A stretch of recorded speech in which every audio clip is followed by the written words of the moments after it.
Hello दोस्तों, अपने कर रहे हैं कक्षा 10 का 10वां चैप्टर जिसका नाम है बिंदुपथ। अब देखते हैं अपने 10.2 का 8वां क्वेश्चन। क्या है दोस्तों, देखिए, एक त्रिभुज ABC समद्विबाहु त्रिभुज है जिसमें AB भुजा बराबर है AC की तथा BC भुजा का मध्य बिंदु है D। तो सिद्ध करना है कि परिकेंद्र, अंतःकेंद्र, लंब केंद्र व केंद्रक सभी AD भुजा पर स्थित है। तो देखिए दोस्तों, सबसे पहले अपने बनाते हैं समद्विबाहु त्रिभुज ABC। तो ये मैंने त्रिभुज बना लिया ABC और ये है AD, क्योंकि D है BC भुजा का मध्य बिंदु अपने को दिया है। अब देखिए, अपने को सिद्ध क्या करना है कि इस AD भुजा है ना, ये इसी पे परिकेंद्र है, इसी पे अंतःकेंद्र है, इसी पे केंद्रक है, इसी पे लंब केंद्र है।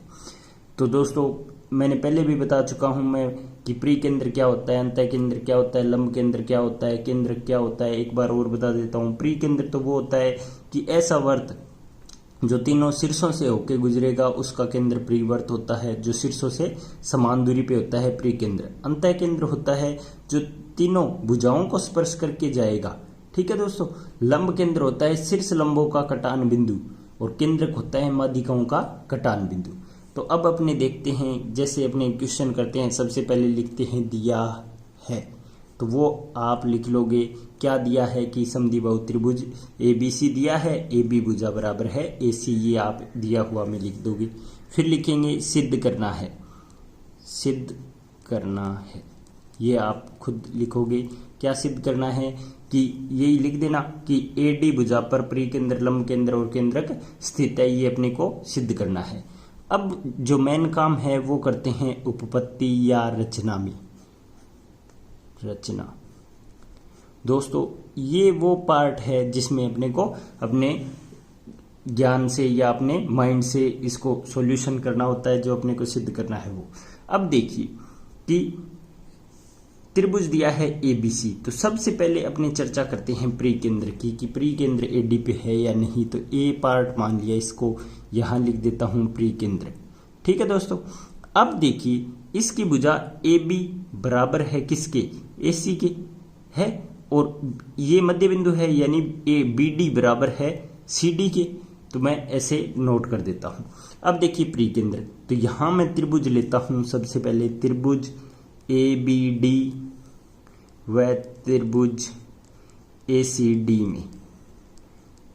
अब देखिए दोस्तों, क्या है, एक एक भुजा बराबर है, ठीक है, और ये भी भुजा बराबर है। अब देखिए ये कोण बराबर है, क्योंकि देखिए ये भुजाएं क्या है, समान है, तो समान कोण के सामने की भुजाएं भी समान होती है। या फिर अपने ये कॉन्सेप्ट लगा सकते हैं कि परिकेंद्र है वो किसका कटान बिंदु होता है, भुजाओं के लंब समद्विभाजकों का। तो ये कोण 90 डिग्री आ जाएगा, तो इस हिसाब से भी कर सकते हैं। अब करते हैं दोस्तों, देखिए दोनों त्रिभुजों में AB भुजा बराबर है AC की, क्यों कि दिया है, और आगे लिख सकते हो समद्विबाहु त्रिभुज है। कोण B बराबर कोण C, क्योंकि समद्विबाहु है। ठीक है, त्रिभुज। इसी प्रकार अपने BD बराबर है CD के, ये भी क्या है अपने को दिया है। तो क्या लिख सकता हूं, त्रिभुज ABD सर्वांगसम है त्रिभुज ACD की। अब जब ये सर्वांगसम हो गए तो मैं क्या कह सकता हूं कि कोण BDA बराबर है कोण CDA के, और कितना है 90 डिग्री। ठीक है दोस्तों। जब अपने क्या है सिद्ध कर दिया कि ये एंगल 90 डिग्री है और दिया है कि ये मध्य बिंदु है, तो ये क्या हो गया, भुजाओं का लंब समद्विभाजक। तो AD लंब हो गया BC पर और मध्य बिंदु दिया है, तो AD भुजा BC का लंब समद्विभाजक है। तो AD पर परिकेंद्र स्थित होगा, क्योंकि परिकेंद्र हमेशा किस पे होता है, भुजाओं के लंबसम भाजकों का कटान बिंदु ही होता है। जब आपने सिद्ध कर दिया कि एडी क्या है, लंबसम भाजक है, तो इस पे कहीं अपना क्या होगा, परिकेंद्र होगा। अब देखते हैं अंतः केंद्र, ये बी पार्ट कर देते हैं अंतः केंद्र। अब देखिए दोस्तों, अंतः केंद्र पे है तो अपने सिद्ध कर चुके हैं कि ए बी डी त्रिभुज सर्वांगसम है ए सी डी के। ठीक है, तो अपने कह सकते हैं, देखिए कि कोण ए यानी बी ए डी बराबर है कोण, कर दीजिए सी ए डी बराबर है, और ये समद्विभाजक हो गया किसका, एंगल का। ए डी है वो कोण ए का समद्विभाजक हो गया। अगर समद्विभाजक है तो इस पर क्या स्थित होगा, इस पर अंतः केंद्र स्थित होगा, क्योंकि ये क्या है, कोण का अर्धक हो गया एडी। तो अपने यहां आगे लिख दो, एडी समद्विभाजक है, भाजक है। अब अपने करते हैं लंब केंद्र।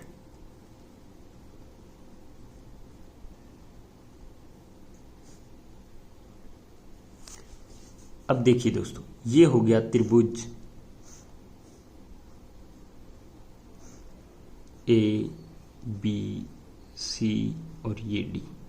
अपने क्या सिद्ध कर चुके हैं कि परिकेंद्र और अंतः केंद्र एडी पर स्थित है। तो देखिए अब सिद्ध करते हैं लंब केंद्र। लंब केंद्र क्या होता है, शीर्षों का, शीर्ष लंबों का, शीर्ष लंबों का कटान बिंदु होता है लंब केंद्र। अब देखिए, जब अपने पास त्रिभुज ए बी डी सर्वांगसम है त्रिभुज ए सी डी के, तो कोण बी डी ए बराबर है कोण सी डी ए के, और कितना है 90 डिग्री। अब देखिए, शीर्ष से यहां पर 90 डिग्री है कोण, तो ये क्या हो गया, एडी शीर्ष है, शीर्ष लंब है। तो अपने क्या हो गया कि इसी पे क्या होगा, लंब केंद्र होगा। तो मतलब एडी पर लंब केंद्र स्थित है, ये अपना प्रूव हो गया। ठीक है, अब अपने प्रूव करते हैं कि केंद्रक, केंद्रक क्या होता है, माध्यिकाओं का कटान बिंदु, तो वो है या नहीं है एडी पर। अब देखिए, अपने पास ये है त्रिभुज। अब जब माध्यिका क्या होती है कि शीर्ष से सामने वाली भुजा का मध्य बिंदु मिलाने वाली रेखा को क्या कहते हैं, अपने माध्यिका कहते हैं। तो एडी क्या है, माध्यिका है। तो माध्यिका है तो माध्यिका के ऊपरी केंद्रक होगा, तो कोई दिक्कत नहीं है। तो अपने कह सकते हैं कि डी भुजा बीसी का मध्य बिंदु है, मध्य बिंदु है, और ये चीज अपने को क्या है, दिया है। ठीक है, तो एडी त्रिभुज एबीसी की माध्यिका हो गई, माध्यिका है। तो एडी पर केंद्रक स्थित होगा। यही अपने को क्या करना था, प्रूव करना था। देखिए दोस्तों, सबसे पहले अपने किया परिकेंद्र। इस पे परिकेंद्र का क्या कॉन्सेप्ट लगाया, इन दो त्रिभुजों को सर्वांगसम सिद्ध किया। सर्वांगसम सिद्ध करके क्या किया, ये 90 डिग्री एंगल सिद्ध कर दिया। तो 90 डिग्री का मतलब हो गया एडी क्या है, भुजाओं का लंबसम द्विभाजक, और परिकेंद्र होता क्या है, भुजाओं का लंबसम द्विभाजकों का कटान बिंदु। तो एडी पे परिकेंद्र स्थित सिद्ध कर दिया आपने। इसी प्रकार क्या सिद्ध किया, अंतः केंद्र। अंतः केंद्र क्या होता है, शीर्ष का, शीर्षों का समद्विभाजक, जिस बिंदु पे काटते हैं या मिलते हैं उसको कहते हैं अंतः केंद्र। तो एडी को क्या सिद्ध कर दिया आपने कि ये शीर्ष ए का समद्विभाजक है, क्योंकि ये दोनों एंगल बराबर हो गए सर्वांगसम होने के कारण ये दोनों त्रिभुज, अब ये दोनों त्रिभुज सर्वांगसम थे तो अपने सिद्ध कर दिया कि ये दोनों एंगल क्या हो गए, समान हो गए और एडी पे अंतःकेंद्र स्थित हो गया। इसी प्रकार लंब केंद्र, जब यहाँ 90 डिग्री का एंगल बन रहा है तो शीर्ष से सामने वाली भुजा पर 90 डिग्री का कोण बनाता है, वो होता है शीर्ष लंब, और शीर्ष लंबों का कटान बिंदु, शीर्षों का कटान बिंदु क्या होता है, लंब केंद्र होता है। अब देखिए ऐसे ही अपने प्रूव कर दिया केंद्रक। केंद्रक के लिए क्या प्रूव किया कि एडी है वो माध्यिका है, माध्यिका अपने आप हो गई क्योंकि दिया है डी बिंदु क्या है, बीसी का मध्य बिंदु है, तो माध्यिका के कटान बिंदु को क्या कहते हैं, केंद्रक कहते हैं। तो अपने ये प्रूव कर दिया कि एडी है जो रेखाखंड है, इस पे परिकेंद्र, लंब केंद्र, ये अंतः केंद्र और केंद्रक चारों स्थित होते हैं। ठीक है दोस्तों, थोड़ा सा लंबा क्वेश्चन है, आप ध्यान से करें। अगर कोई भी क्वेश्चन नहीं आए तो आप कमेंट बॉक्स में लिख के पूछ सकती हो। थैंक यू दोस्तों।